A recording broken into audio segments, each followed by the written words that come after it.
Okay, everybody, get a seat. We're going to get started here in 1 minute. 1 minute. 59, 58, 57, 56.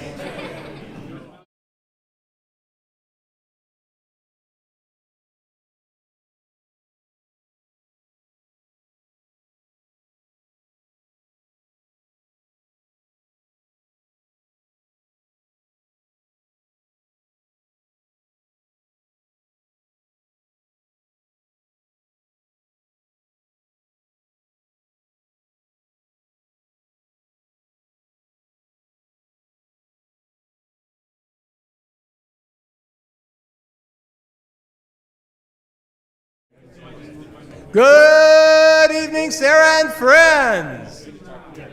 Too bad. Here we are, October meeting. I can't believe that this year has gone by so quickly, but it is good to be here.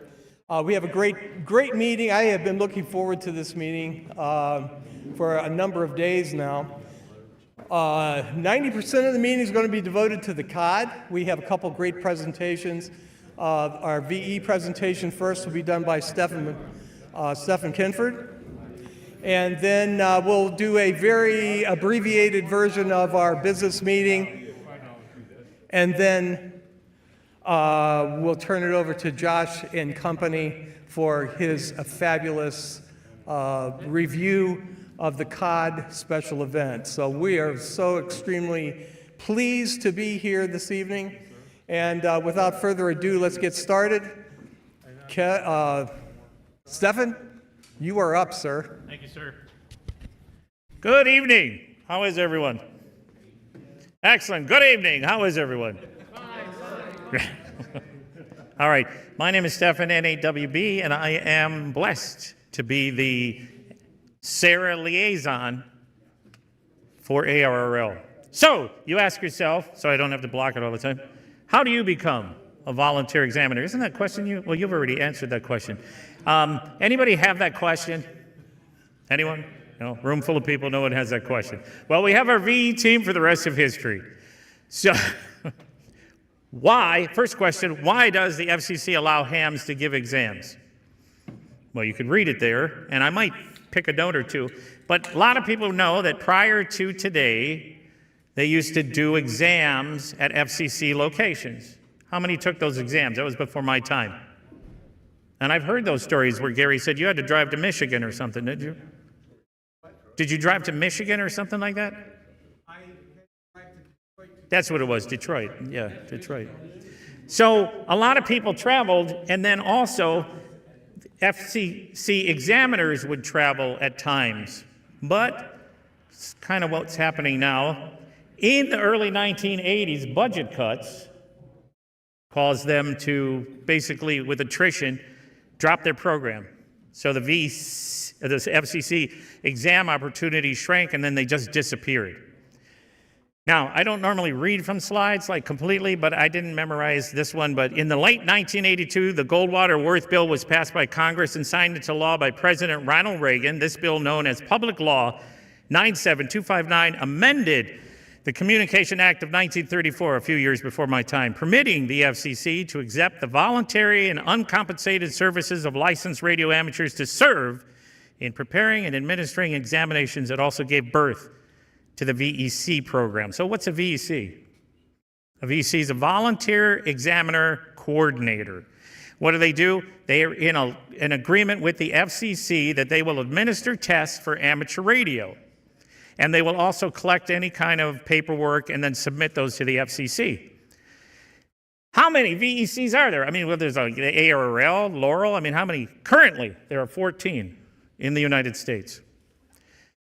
The ARRL is still the biggest one. So the ARRL is the largest, coordinating about 2/3 of the U.S. it gives tests for. W5YI, everybody know Gordon West? Gordy's is that's another major one, and it's a private company. And actually, if you go online right now, ARRL, Gordy has put all of his test material on the ARRL site. They were just in the process of doing that like 5-6 months ago, and I believe that's all done now. So you can actually get his material right from the ARRL site for the W5YI. On other VECs that you'll notice are the FCC recognizes several, and that's Anchorage ARC, the Gears, and the Laurel Amateur. How many people are Laurel VEs?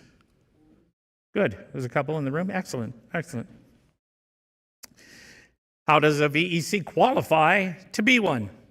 So a VEC has to have a written agreement with the FCC. So it's not like you can say, I'm going to be a VEC. If you don't have that piece of paper in your organization, you can't become one. You have to have a written agreement. You have to be, organization has to exist for the purpose of furthering amateur radio. So you can't just start up a VEC and we're going to have a fishing club. Its purpose is to advance amateur radio.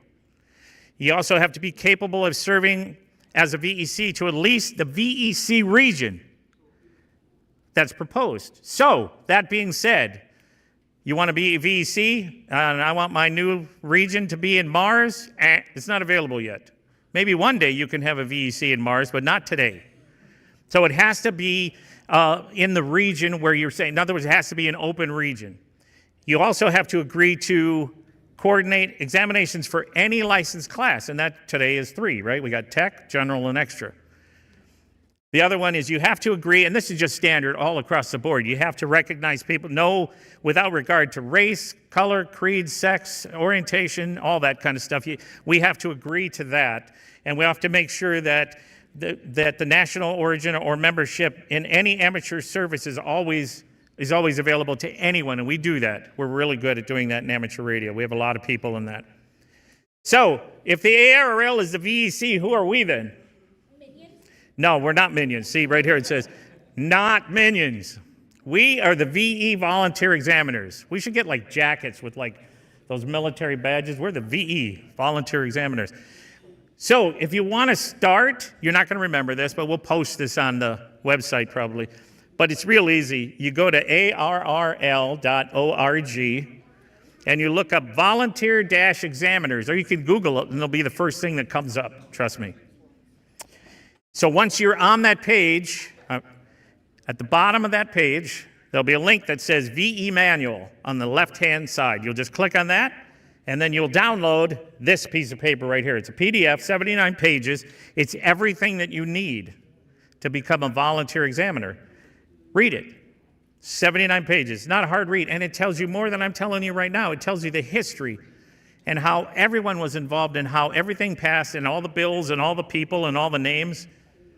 79 pages, not hard. And then at the back of that, and you can also download this, there's an interactive PDF that you're going to fill out. I'm going to show those to you in just a minute. That's 40 questions, but don't freak out. It's 40 questions. But it's book in hand, which means you can open that book or open up the PDF and search the question that's in there and just fill it in. And then once you're done, you're going to send that finished interactive PDF to the ARRL, and then within I think it's 2, 3, 4 weeks, maybe 12 months, I don't know. It's a short period of time. You're going to get something back from them. You'll get your lanyard, which is the badge that you're going to get, and you'll also get a nice, I love when they say this, you're going to get a piece of paper that you can frame, suitable for framing. So it's always a good thing. You know, the cost of everything is cool. So, how do I qualify to be a VE? You have to be at least 18 years of age. You have to have never had your station or operator license revoked or suspended, and you have to hold a valid general, advanced, or extra class license. There's a sad truth to that, and I'll tell you that in 1 second. Who can administer tests? To whom? Extra, advanced, and general can administer to tech. Extra and advanced can administer to general tests, and extra can only administer to extra. So the sad truth, this right here, this is the word right here, sad truth, is a lot of clubs, including ours before my time, Barry, and other clubs, as a matter of fact, only take extras. The reason being, if I have a group of people coming in, let's say I have people taking the tech and the general, and I say, all I need is I need an extra and an advanced. And then somebody passes and they decide to get an extra test, I got no one there that's official. So I can't do that. So if you don't have somebody there with an extra class, he can't administer the extra test. So that's kind of why people have, for years, basically done the one thing, which is kind of sad, but that is extra only on the test session of VEs. And that's kind of where we're at and other clubs are at as well. How do I get accredited to be a VE? A properly completed and signed VE application, I'll show you that, don't get excited. A photocopy of your general, advanced, or extra class license, a completed open book review test, I'm going to show that to you. And if you're applying, this is a cool one. All those people, and most of them are already VECs for, or VEs for ARRL, but if you're accredited right now, this very moment, for another organization like Laurel or Anchorage or any other one, it's an automatic into the ARRL. And that works the other way, because I asked a friend of mine how I joined the Laurel, and he said, well, you're already a VE for ARRL. It's super easy to get, and you fill out a small piece of paper, and then you're in. So that's what he told me. So if you're already a VE for another organization, it's real easy to get in. So once you download that paper, this is what you're going to be confronted with. There's actually 5 sheets in here. I'm just going to buzz through. First sheet's all description. Second sheet, you're going to put all the basic information. You're going to sign down here. The sheet is locked. So once you sign here, that's like you're really signing a piece of paper, because when you see that little Adobe signature thing, that's locked in there. It'll timestamp it and everything. So you're held accountable if you should lie on the test, but none of you would do that. So I'm going to go on this side real quick. So basically, you fill all this in. This is the interactive one, by the way. So once you fill this in, there's 40 questions. Very simple. You open the book, and you follow what's in the book. So if the question says, for how long is credit as shown on a CSCE valid, you go in the book, and you look for how long is credit as shown on a CSCE valid. There's a section for that, and you fill in the information. They wanted to make it as easy as possible for everyone to become a VE. Now, how do I stay accredited to be a VE? Very simple. You have to do one test session every 5 days. I'm sorry, every 5 years.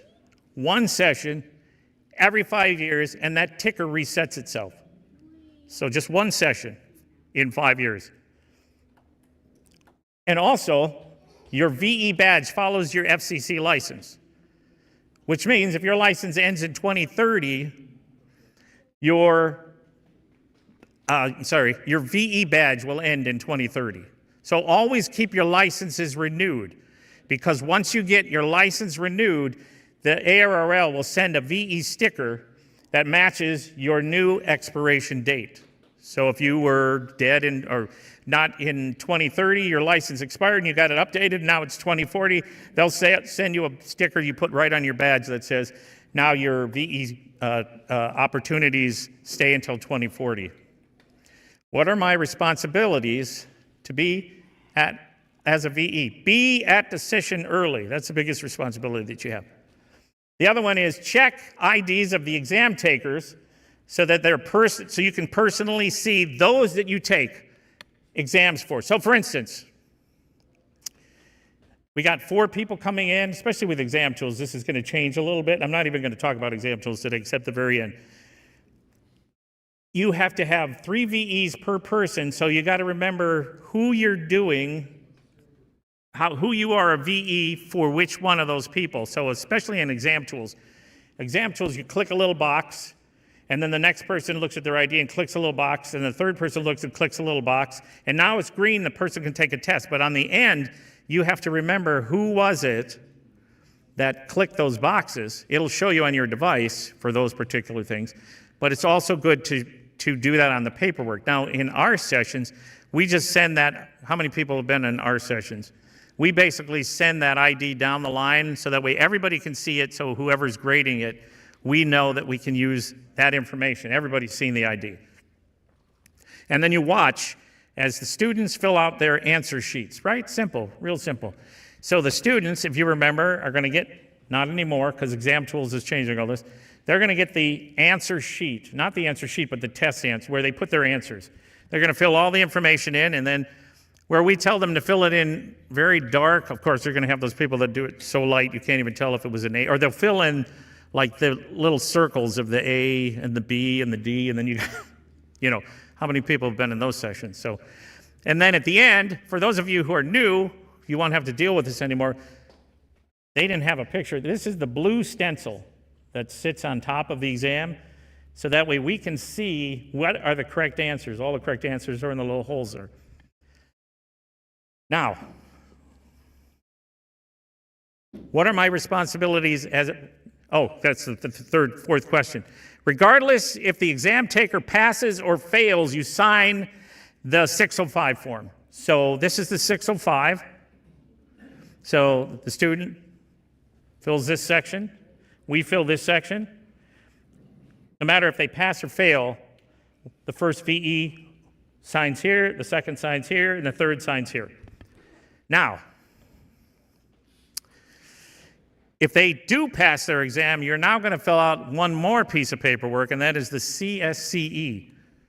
And that is the Certificate of Successful Completion of Examination.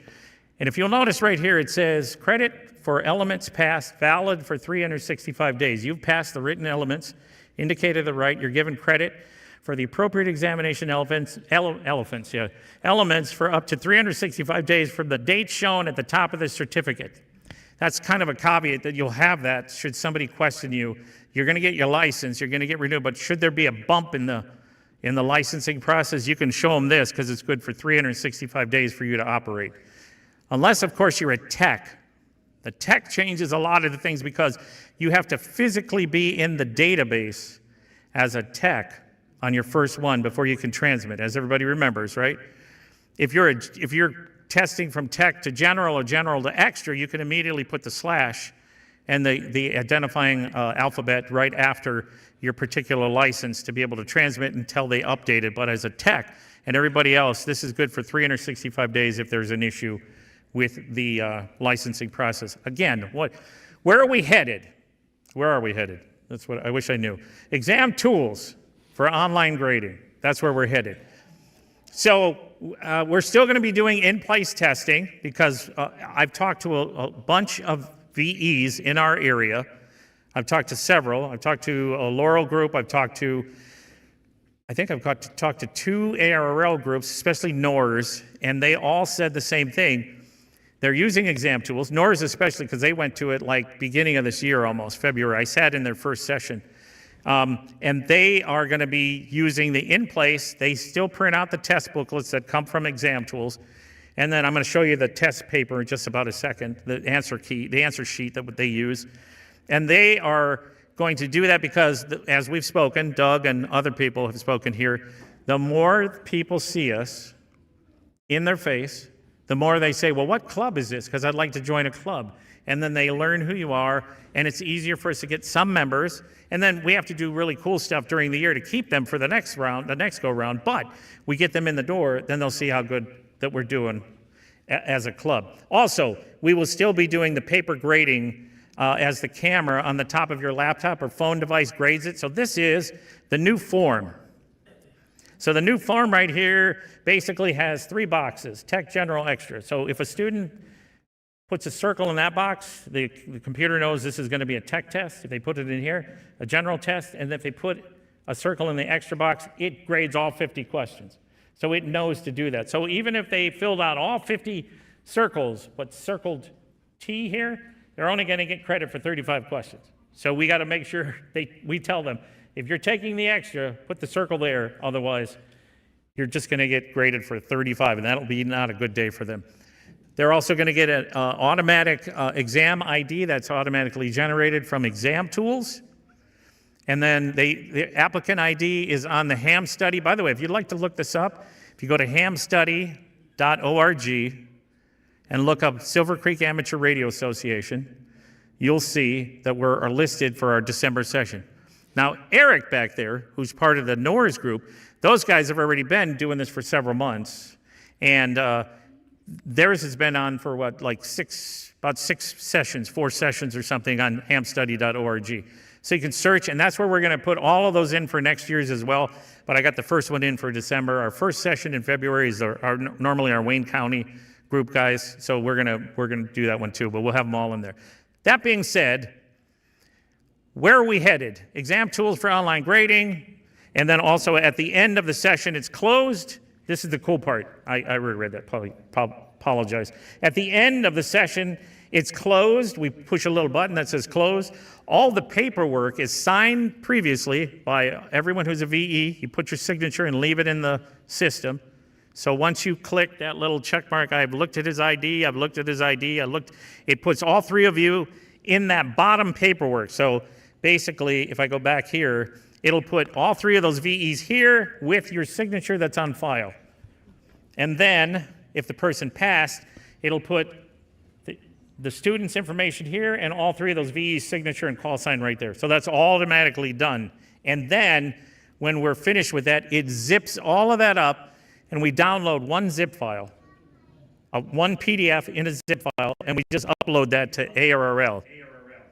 Now, basically, they haven't made that automated yet, so it doesn't automatically go to ARRL, but we just dump it in a special website, and then it's good to go. So that's all that I want to tell you guys. Are there any questions? Jason? Oh. Okay. Well, because my mother wanted two of me. I don't know. I know, because he's back there messing with the audio. Thanks, appreciate it. Any questions? Any questions? It doesn't have to even be on the VE system. Could be any questions you want. Why are there two of me? Thank you. Well, yes.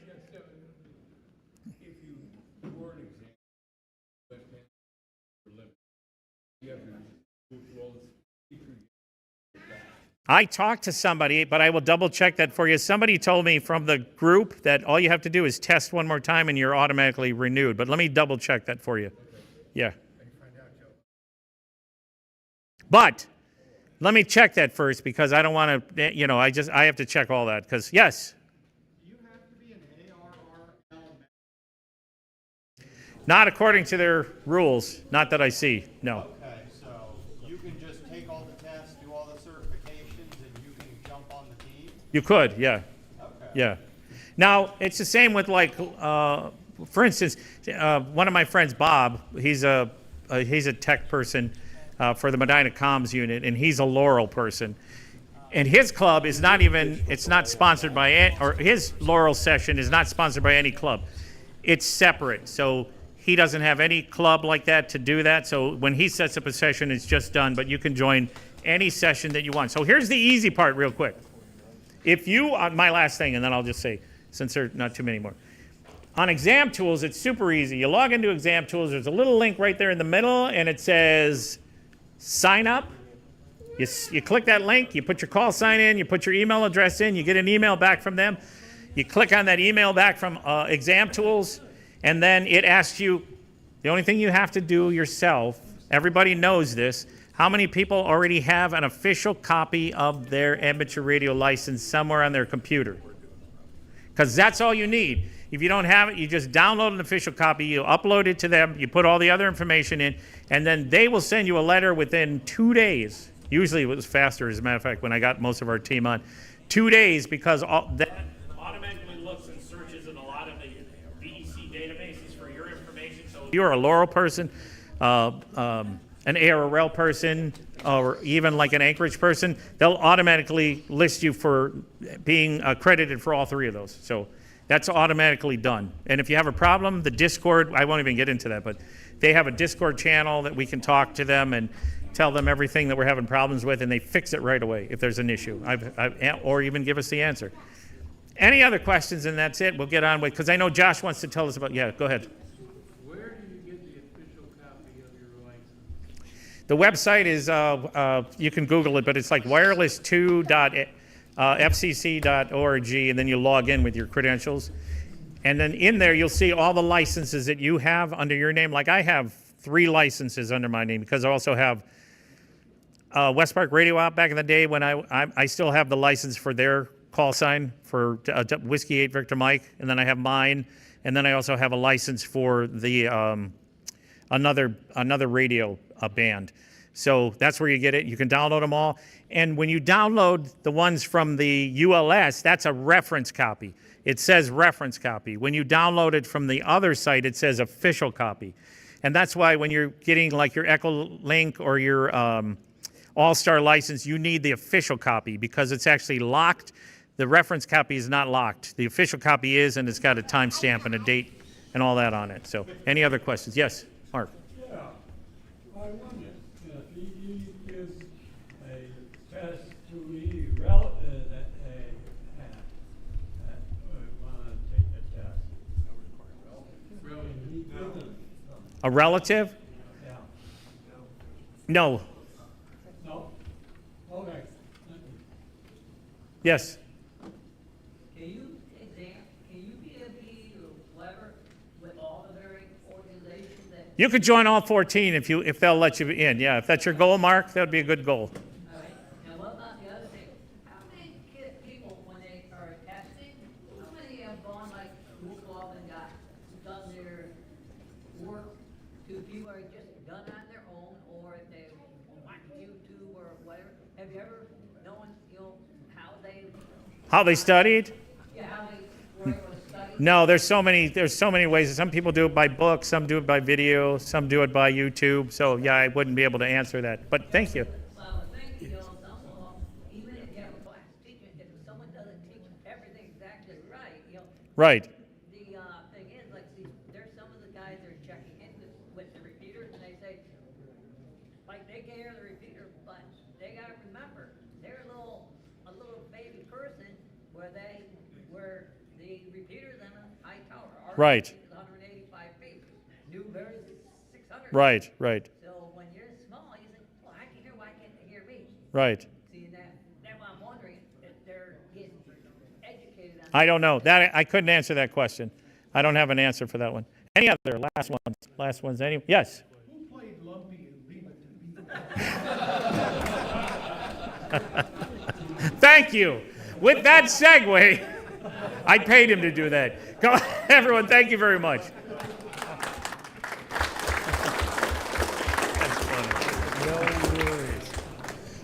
All right, we will take a 5-minute break. And don't forget your 50-50 stuff, and we will, huh? That's okay. Everybody hear me okay? Oh, I can be louder. All right, 5-minute break. If you have to pee, now's your opportunity. Was that appropriate? Okay, we're going to start.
go, October 16th membership meeting. I want to welcome everybody. I think I did a quick head count. I had like 49 people, 49 participants this evening, and that is a fabulous, fabulous turnout, and rightfully so, because this is going to be a fantastic presentation. Coming up shortly, I will we'll get into that very quickly.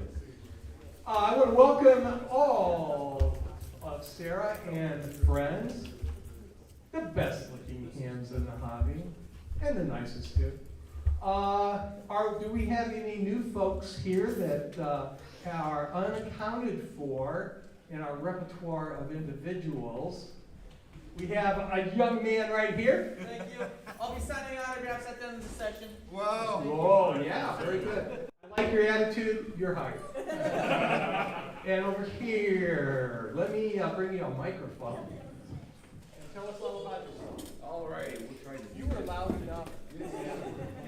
You don't want to give me a mic. get my report. Hello, I'm Danny Bailey. I am the DEC of District 6. I finally got to come up this way and see you folks, but I'm the DEC down here. Been DEC for quite a while since we lost Jay Bookwalter, and I took over for Jay Bookwalter. So I'm the District Emergency Coordinator for District 6. Also, too, you guys, one of you guys had a wonderful program on the BE thing. I am a Laurel BE examiner now. I'm getting ready to go.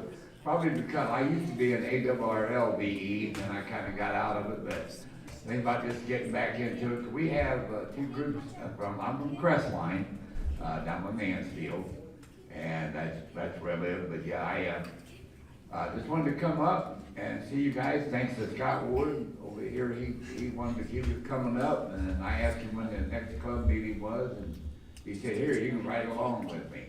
So, but I've been to all kinds of stuff.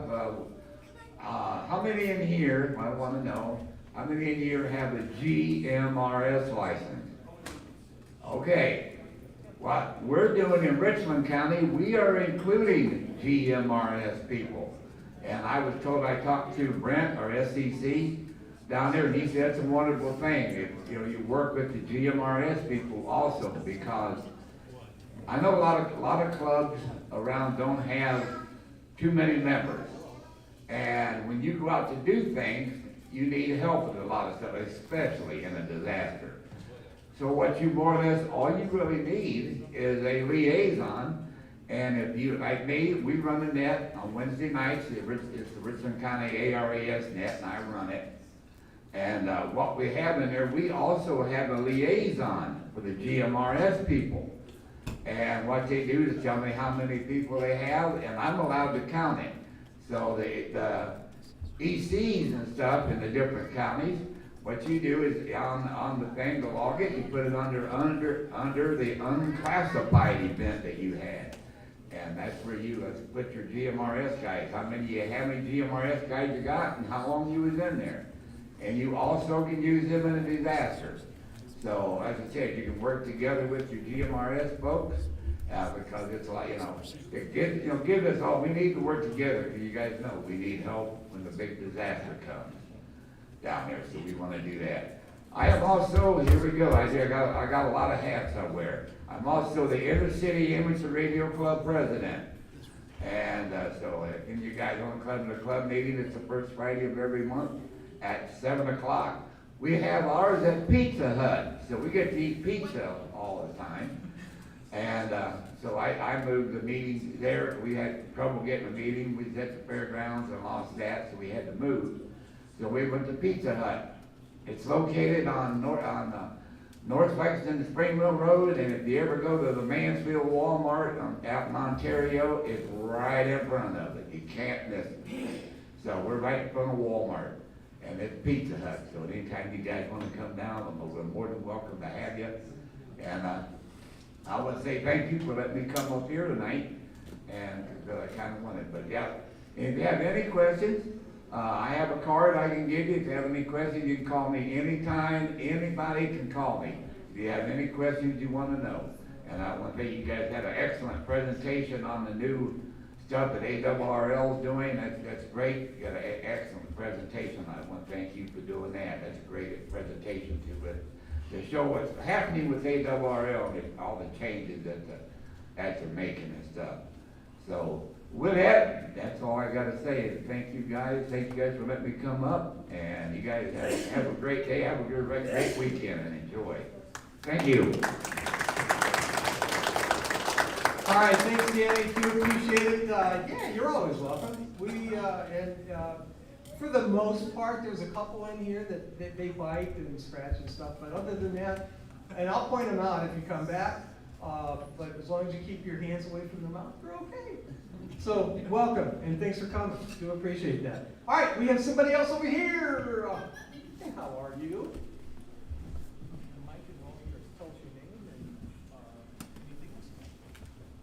I'm Chris Stone.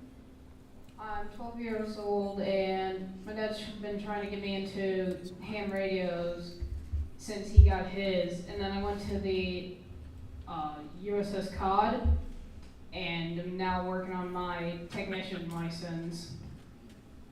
So hoping to get that sooner than later. You will.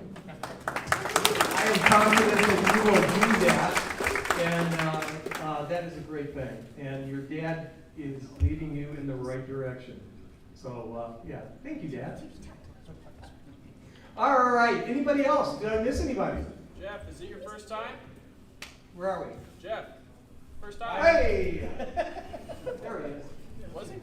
That is not his first time. My name is Jeff, KF8DTA. Got licensed in April and signed up for the club on the picnic, around the picnic. Went up to the submarine this last week. Took my family. They didn't want the girls 9, 7, and 4. We don't want to do your ham radio stuff, Dad. That's boring. Well, I stopped in, talked to Josh, and turned around, and they're all up on the deck. So they had a blast. They keep asking me every night, when are we going back, Dad? So, I had a good time. Thanks to Josh helping me out and everything. So awesome. All right, thank you, and again, welcome. Don't be a stranger. And yeah, Josh, good job. Every once in a while, you know, flying squirrel, nut, do good. Okay, anybody else? Did we miss anybody? All right, very good. I think we have about. She's not a newbie. No. All right. Yeah, no, she was on the radio. As a matter of fact, her and I were on the radio on the field day. So, yeah, made a contact or two. Yep. Somebody in California or Florida. That's right. And you remember too. Yeah. Which one was it? And how old are you? California, I think. How old are you, Lily? 10. About to turn 11, May 11th. Okay, she's 10. You better beat her. She just made the basketball team, so she's busy. All right. All right, here we go. Let's see, what's up? Okay. As a couple emails came out. Russ's dad died, and sad situation. But as you can tell, he was 90 years old.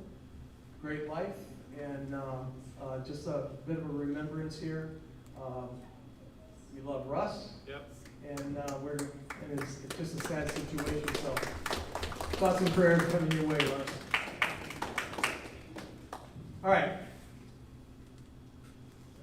Some announcements. Massillon Ham Fest coming up at the Maps Museum November 2nd. The website's up there, w8np.net. This is really a premier ham fest in the area. Yeah. So, I mean, the value add obviously is the museum, so you don't want to miss it. Our next membership meeting is November 20th. That'll be the last membership meeting of the year. Obviously, December, we do not have a meeting, but the second Thursday, and I think it's the 11th, I believe, that is when, where is it? Oh yeah, December 11th, it's down there. We have our holiday party, our Christmas celebration, and that is right here at the Eagles, and that'll be December 11th. The arrival time is between 6:30 and 7. We'll eat sometime around, towards 7:30-ish, but it should be a good time. So make sure that you mark a calendar for that. And Jason and I are going to put a fox hunt together on the 25th. This is going to be a little bit more difficult. I mean, not real difficult, but a little bit more challenging. Thank you for the word. Verbosity is not my strong suit. Well, maybe it is. All right, any other announcements for the good of the cause? Dorsey? Yes. Here. You can give me Sure. Say hi. Last month, I did a presentation on free DV, and at the end of the club, I had a question about using a software-defined radio to actually listen to the free DV output.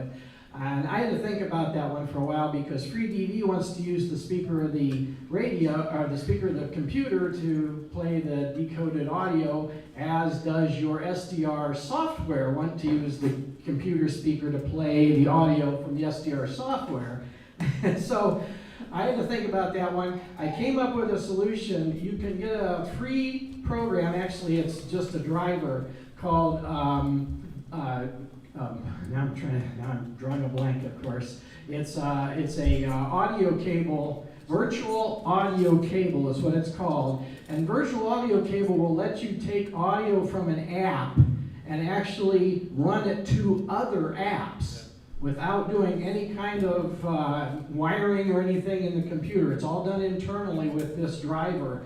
So what you can do is you can set up your SDR to be the input to this virtual audio cable, and then set up your free DV software to use the output of the virtual audio cable, and then tell it to free DV to output its decoded audio to the speakers of the PC. So you basically make a little loop between the SDR and the software for the free DV. I have an example running over here on the wall, so after the meeting, if anybody's interested in seeing how this works and how you go about doing it, feel free to stop over and we'll kind of just walk you through how you do it. But I have it running over here on an SDR with free DV, and it works great. I listened to the net that we had Tuesday night at 10 o'clock, and I could hear every station from Texas east. So I didn't hear any stations from California, of course, because it was just on a long wire antenna, but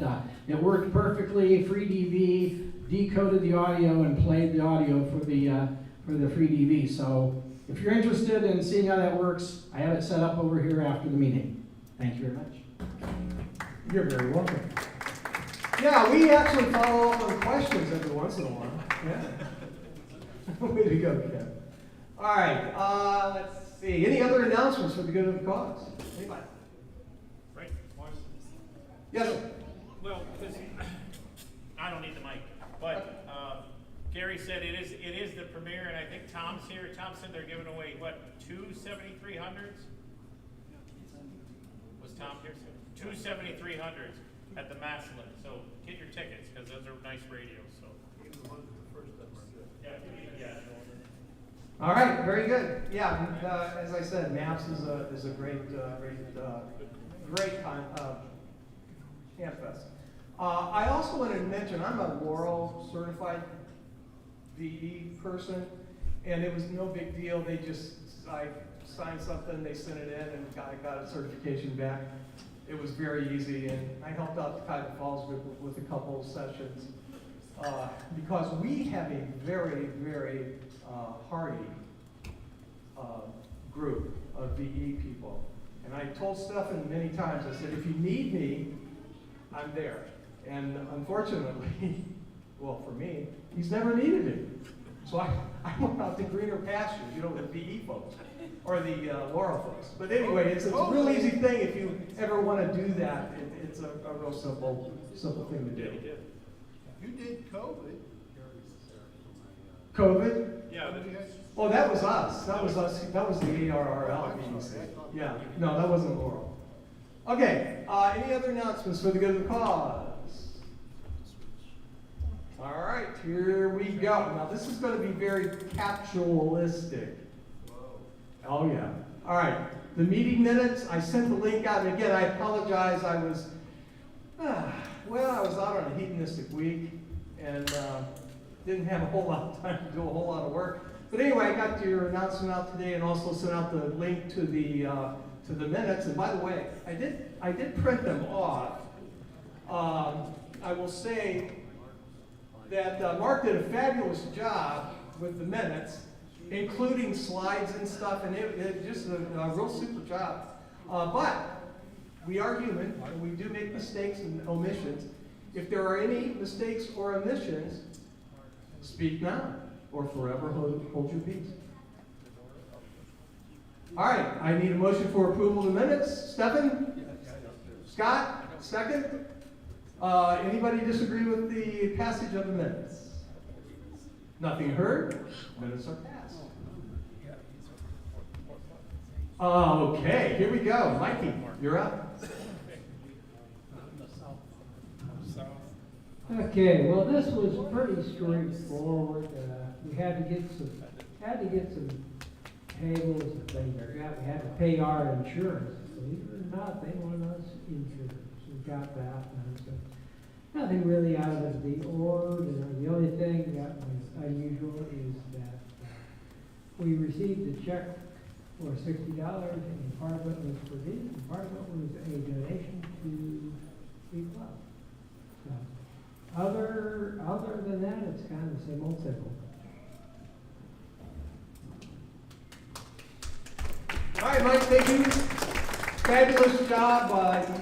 Really, very nice job. We really appreciate what you've done for the group. We appreciate Mark and all his work. And Stefan doesn't, Nick doesn't do a whole lot, but when he does do something, it makes an impact. I'm kidding. I know. Don't look at me like that. You're impactful, Dick. You are in. All right, committee reports. Real quick, we're going to go through this. The technical committee, this one I really enjoyed. I had to share this picture with the group because I'm thinking that is a facsimile or an illustration of what goes on in Jason's brain when he's designing this stuff.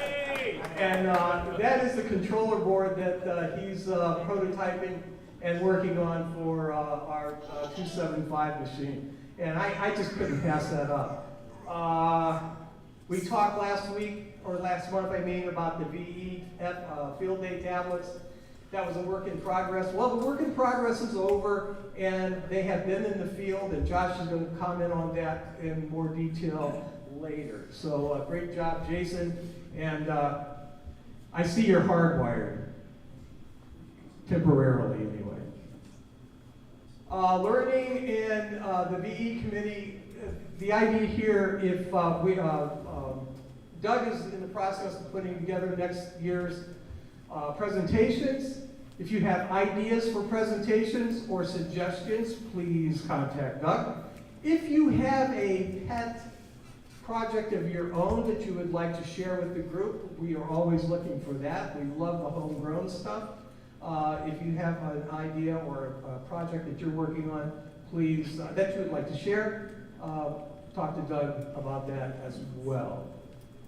Doug, do you have anything else? Alrighty, and moving right along, the social committee, the fall apparel delivery will be next month. It is in the works as we speak, so that is going to happen. And again, we talked about this earlier, the Christmas holiday extravaganza will be Thursday, December 11th. Mark your calendars. You don't want to miss it. It's a good time. Stefan? December 6th, our first exam tool session. That's it.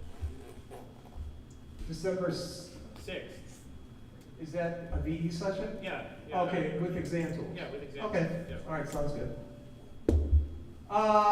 Member support, I just want to remind everybody that we're here to help. If you have a project or a question or something that you need some assistance with, contact Ron. He is ready and willing. Contrary to popular belief, however, when the snow flies, that is not the time to put your antenna up. What? No, contrary to popular belief, no.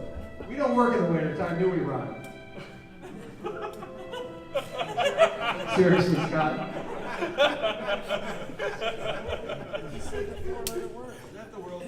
We can't have this much fun. No.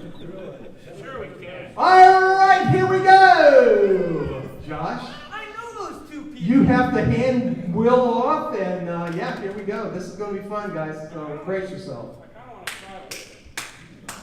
Well, you can do that. We'll see how it goes. Say hi, everybody.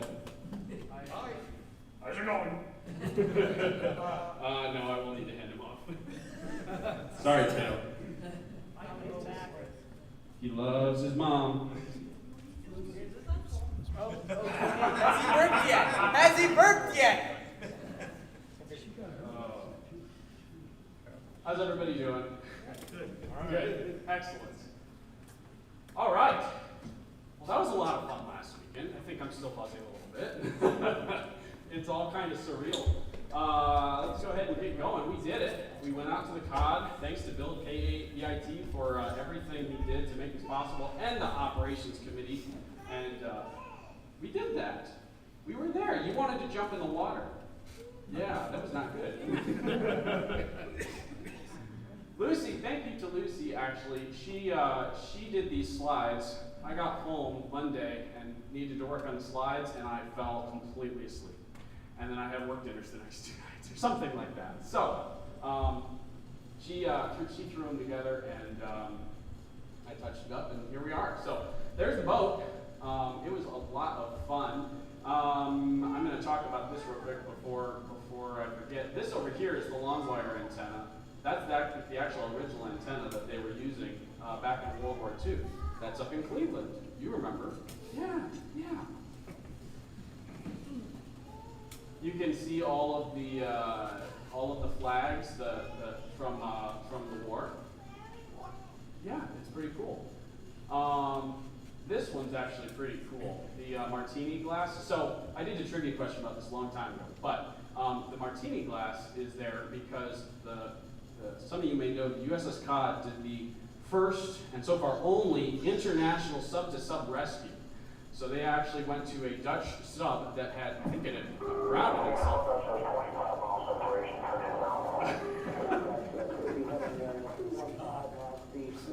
That's what it sounded like when they got stuck.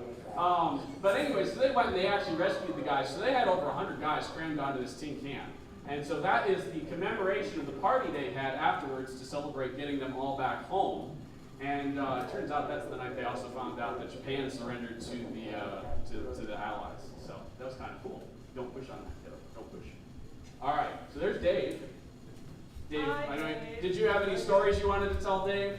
I was just really the most special thing for me.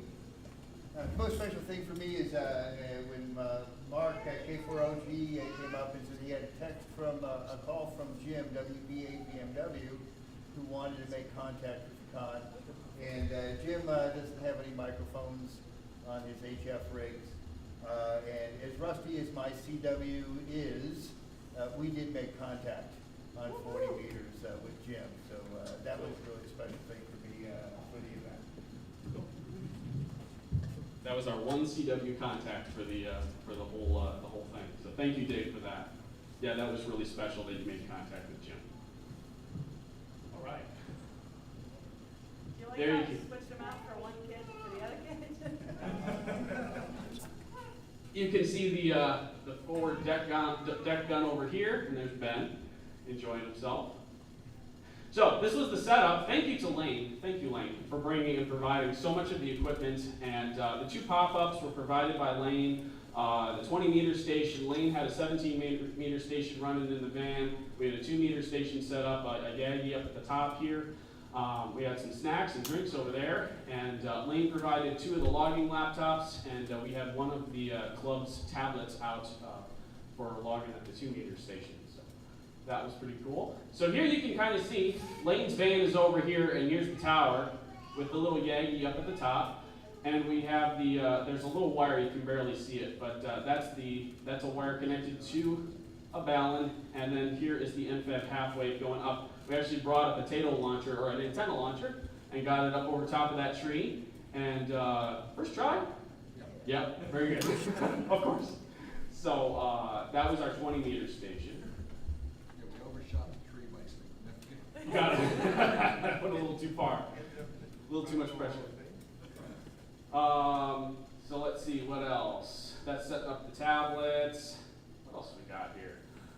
I didn't know the slide was in here. It didn't work for me so good, Gary. I should have sent it to you. But. Okay.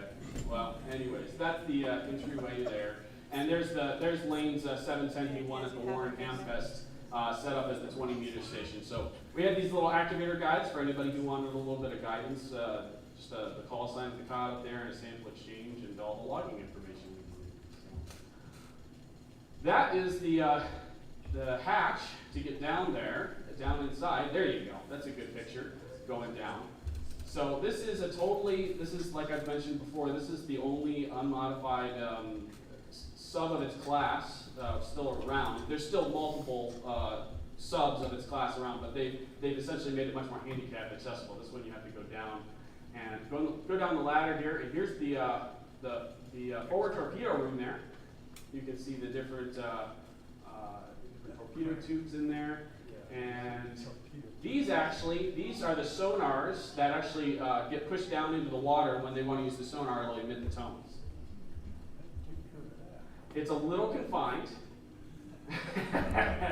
but they get an ice cream maker, so that's kind of cool. Keeps morale up. Do you know how many pictures of the ice cream maker ended up in our files? Yeah. More than one. Yeah. That's the galley. That's the cruise galley. Yeah, there's a lot. That's the cruise galley. It's a little tight. So I was told it will work as an operating ward if need be.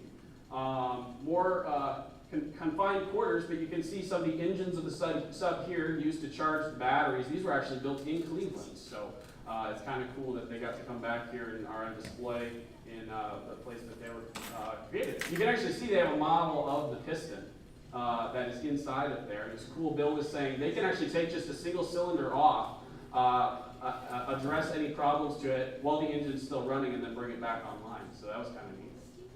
You've got a picture of Ben there hanging out. This above him is the penthouse, and that's the highest bed, I believe. I don't know who gets the penthouse, if you're lucky or if you're not lucky. Eric, would you know? Probably the most junior person. The most junior person? Okay, okay. Back in the day, yeah, older picture. Yeah. The lathe that they had, because they were out at sea, they had to fashion any of their own parts, right? A couple other pictures. This was neat. This is actually a big giant switchboard, Bill was saying, which, so behind this wall there are relays, and so you would change like where the power is going to.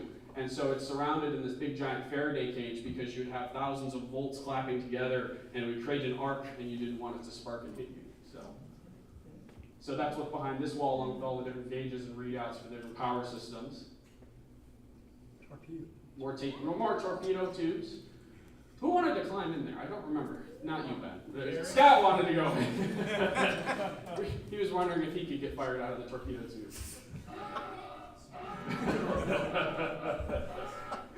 So here you can see this is a picture of the conning tower, the periscope up there. You can't really go up there, but you can kind of glance up and you can see up there.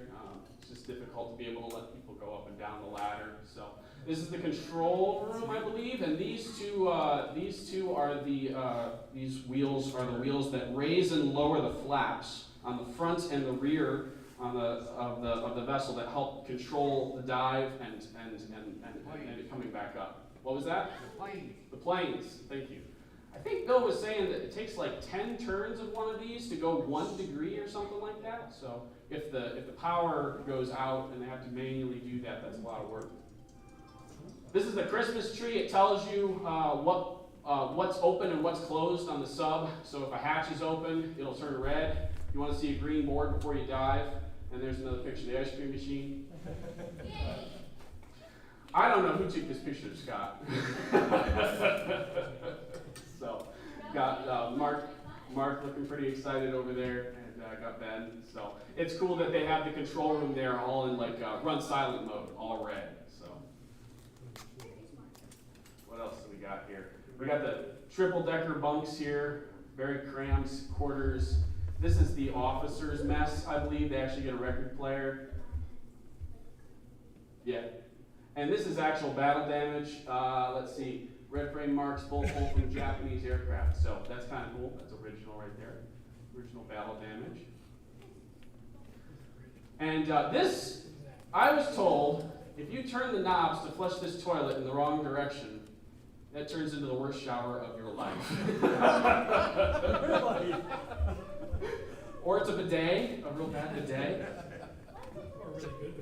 Yeah, they do. They store stuff wherever they can. There's like cans, giant cans of food just everywhere.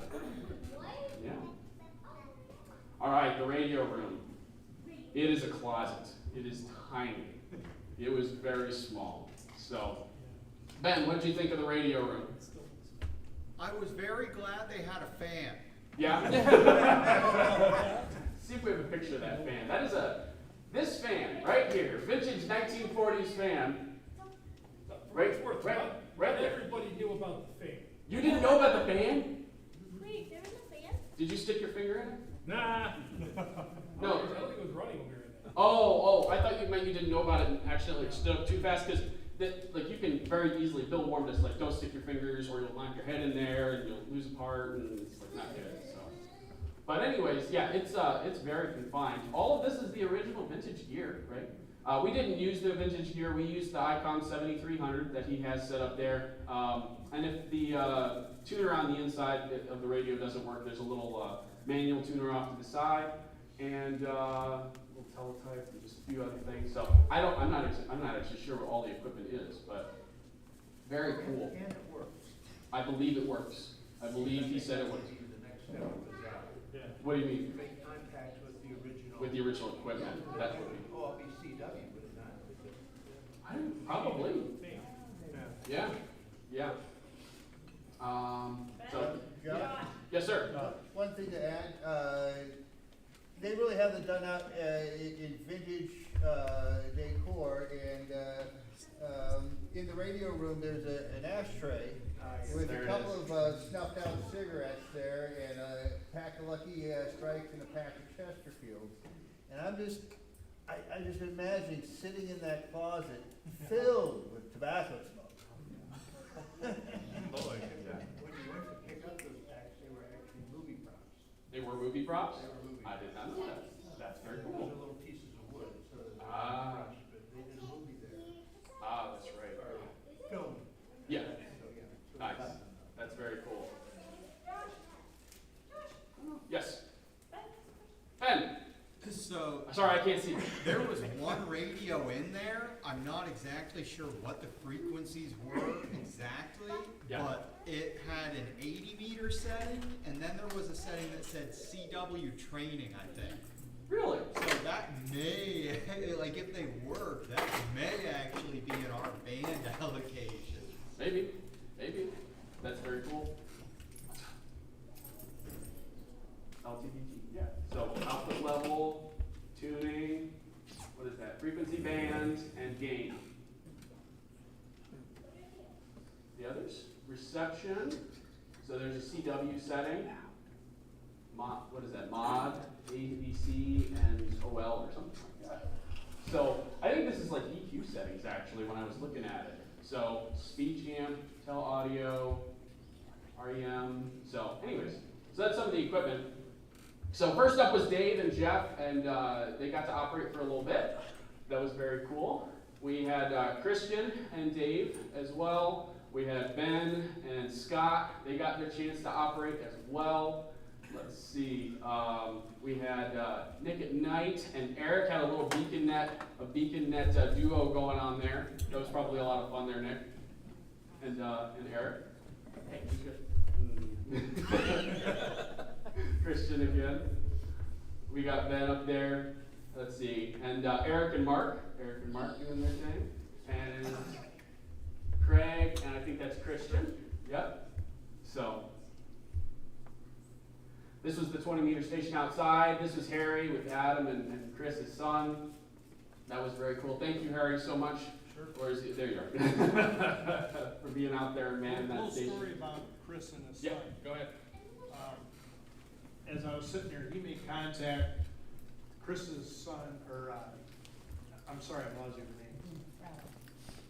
Adam and Chris. Chris is the son. Yeah, okay, Chris made contact, his first contact there, and it kind of reminded me, if you all seen the Christmas Story, with when the kids opening up their BB gun, that's the expression on his face. It was just like glowing, so that's something I'll always remember. That was really cool to see, so congratulations to the both of you. Thank you for that, Harry. Appreciate it. Shoot your fan now. Yeah. All right. What else? So there's Nick at Night was using one of the tablets from the tech committee to spot us and trying to keep it up to date, pretty regular, so we can keep the contacts rolling in.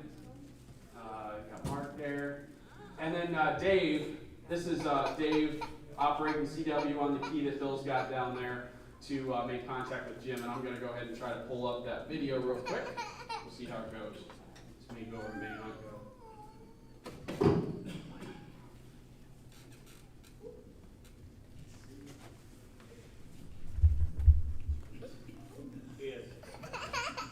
Located on the end of the boat, which regulates the steepness of cause dive, allows us to change depth while submerged. That's about it. 7 seconds. Also, we got Scott. The person who invented this mobile phone holder is so smart. No matter what kind of mobile phone it is, it will be automatically clamped when it is placed on the stand.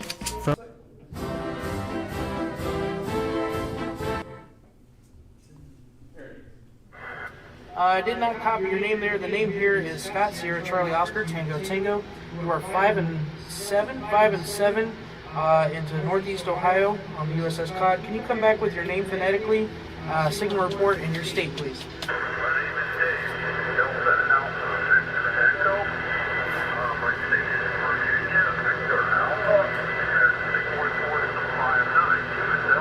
All right, copy the Virginia 5-9 and Dave. I appreciate your contact, 73.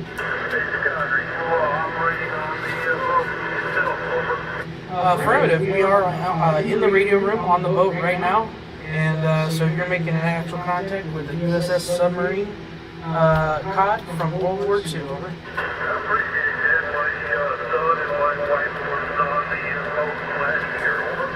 Yeah, copy that. It's definitely a nice place to visit. Over. Come again? All right. It was very cool. Dave, you made a contact with an ex-Navy guy, right? Was that right? Oh yeah, one of the guys that had worked on a couple of battleships, and he just had a great time talking to a Navy ship. Nice. Very good. That's pretty cool. All right, let me see if I can move this along.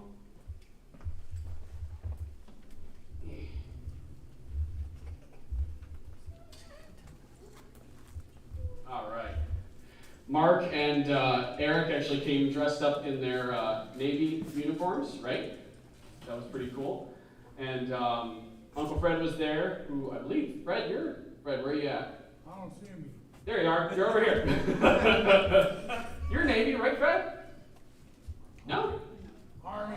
You're Army. Okay, so both not Navy.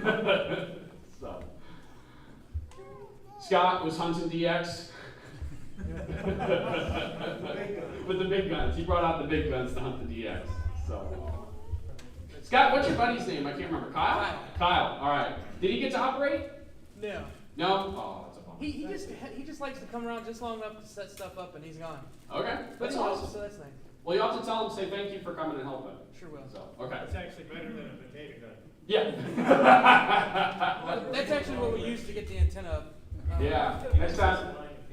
Yeah, we'll use that to set up the antenna next time. So.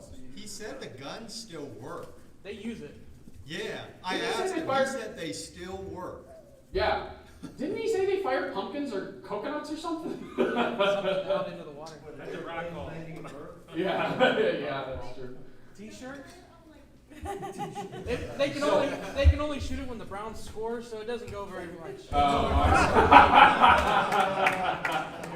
Oh, so sad.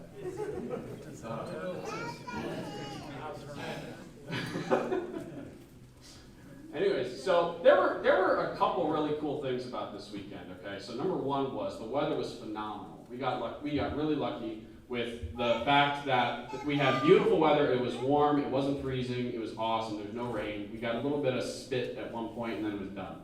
The other thing, the bands were in awesome condition. They did great. Like, it was phenomenal. We were able to make contacts, no problem. One of the third thing that was phenomenal, Mr. Ray, he gave me a call over there. He's like, hey, my buddy Wade, he's the radio officer at the Batfish over there in Oklahoma. And he's gonna head down there and he's gonna try to make a contact with you guys. I was like, okay, I'm gonna keep an ear out for him. That's fine. I go up topside, and I was talking, I think to you, Harry, right? And you were like, yeah, we just made contact with Mr. Ray. This is great. He said his buddy Wade's coming down. I'm like, oh, okay. And I thought he was just like going down to the Batfish or something. And like an hour later, Wade shows up in person. That's a USS Batfish shirt he's wearing right there.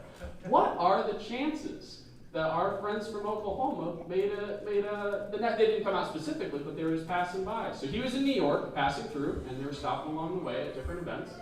And so he made a pit stop with 2 kids and said hi and toured the boat. It was really cool. So that was the third just really crazy, awesome coincidence. And then the fourth was we scheduled this, and we had like three dates in mind. 3 dates in mind for when we were going to do this event. And we just chose this date because it was the latest of the 3, gave time to like get ready. But it actually turned out, Mr. Ray was like, hey, you realize that's the 250th anniversary of the Navy, right? It's like, no. It's like, so that worked out beautifully. So it worked out, we were able to celebrate the Navy's 250th. So, and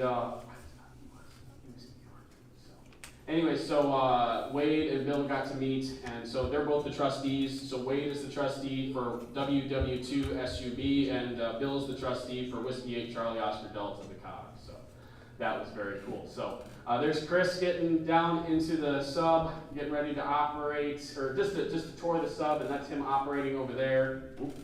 And then Chris and Adam there. So really glad you guys were able to come, and hope you're able to make it to some more events. So. What else? Had some eyeball QSOs. That was a lot of fun.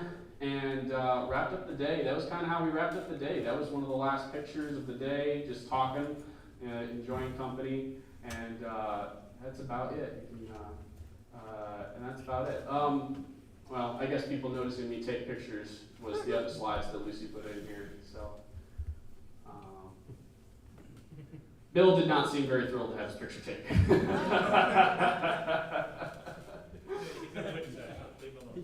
So, that's the tablet again. And this is one of the insulators for the antenna, actually. These big old giant heavy insulators. So, Ben on the periscope. That was pretty cool. Were you able to see anything up there, Ben? Yeah? Good. We actually made a YouTube album of the videos that folks made just so that I could play it in the slides, but Lucy went and made it public, and it's already got 1,000 views. Meant to upload that to the Sarah Club YouTube, and we'll have to move it over there, but yeah, it's already got 1,000 views, which is crazy. I got a subscriber and I feel so bad. You got a subscriber? No more videos ever will come out. All right, so to wrap this up, we spent about 4.5 hours on the air. We had about 13 total operators, so thank you to all of the operators who came out and everybody who made this possible. We had 221 pictures and videos, And this was our total contacts count, 184. We made 184 contacts. So we did very well. So again, thank you to all the operators. Thank you to the technical committee. We actually brought out the Starlink, and it made it easier for the...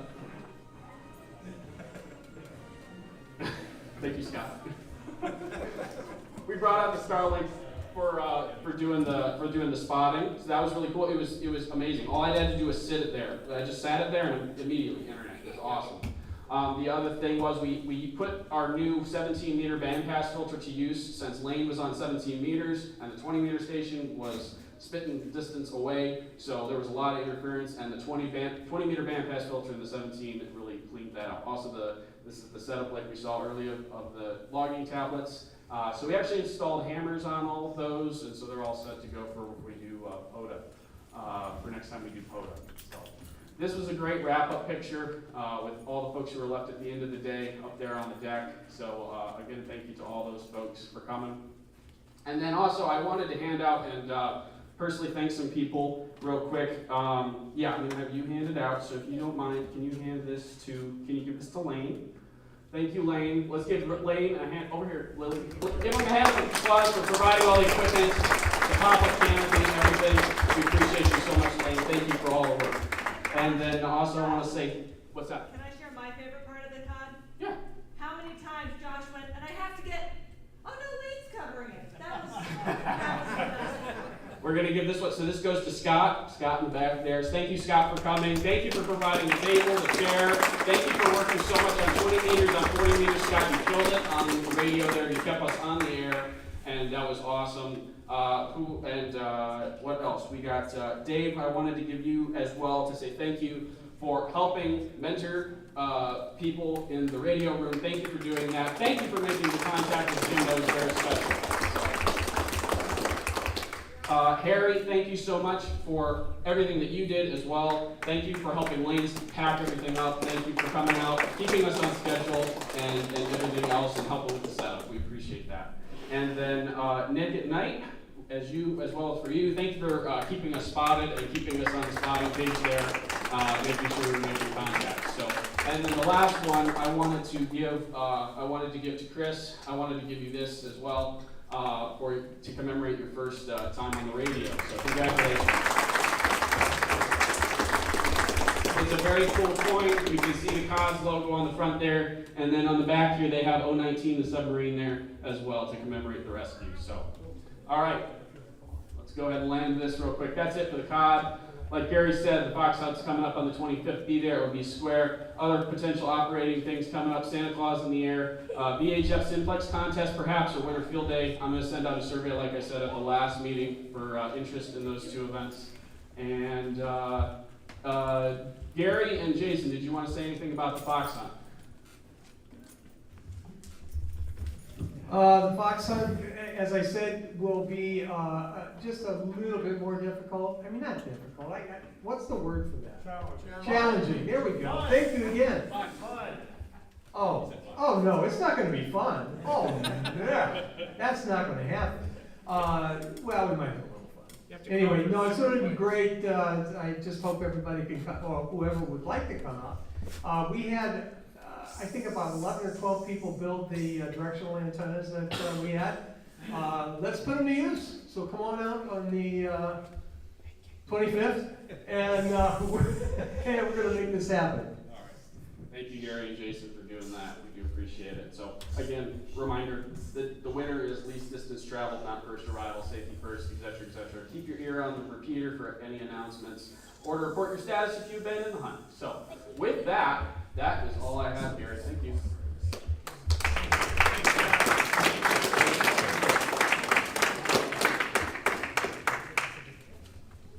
All right, I gotta say a couple things. Number one, Josh, bang up job, man. You did a fabulous job of organizing, and your crew. This is the way it's supposed to work. You know, you got an event, and you got a lot of help, and it's not a big strain on anybody, and it's a lot of fun. And I'll tell you, you knocked it out of the park, big guy. Knocked it out of the park, yeah.